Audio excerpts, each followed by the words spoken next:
दोस्तों, एक बार एक राजा ने अपने सैनिकों को सड़क के बीच में एक बड़ी चट्टान रखने के लिए कहा।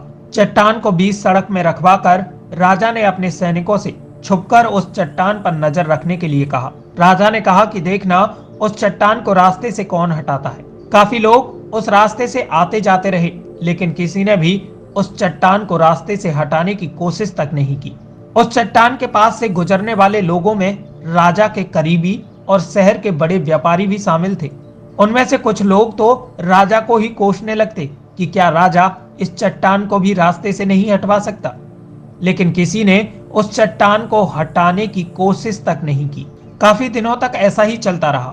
एक दिन एक किसान अपनी सब्जी लेकर वहां से गुजर रहा था। उसने रास्ते में उस चट्टान को पड़े देखा तो उसने सोचा कि इस चट्टान की वजह से कितने लोगों को यहाँ से गुजरने में तकलीफ होती होगी। उसने अपनी मजबूत लाठी से उस चट्टान को एक तरफ ढकेलने की कोशिश शुरू कर दी। काफी मेहनत और काफी कोशिश के बाद उस किसान ने उस चट्टान को सड़क से हटा दिया।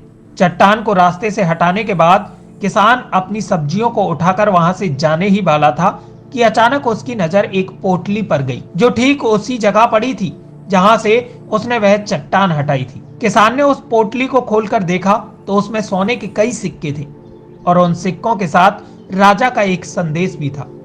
उस संदेश में लिखा था कि ये सोने के सिक्के उसके लिए हैं जो इस चट्टान को रास्ते से हटाएगा। दोस्तों, बिल्कुल ठीक इसी तरह हम सबके जीवन में कई परेशानियां आती हैं। कुछ लोग उन परेशानियों से बचकर भाग जाते हैं और कुछ अपना रास्ता ही बदल लेते हैं। बहुत कम लोग ऐसे होते हैं जो परेशानियों का हल निकालने की ठान लेते हैं, और ऐसे ही लोग मुश्किलों में संभावनाएं और संभावनाओं में छिपे अवसर खोज लेते हैं। दोस्तों, मजबूत इरादे और नेक दिल से की गई कोशिश के परिणाम हमेशा अच्छे आते हैं। इसलिए जीवन की परेशानियों से घबराइए मत, बल्कि उन परेशानियों को हल करने की कोशिश करते हुए जीवन के सफर में आगे बढ़ते रहो। अगर आपको हमारी यह स्टोरी पसंद आई हो तो लाइक, कमेंट और शेयर करना ना भूलें। इसी प्रकार की मोटिवेशन स्टोरीज पाने के लिए चैनल को सब्सक्राइब कर बेल आइकन जरूर दबाएं।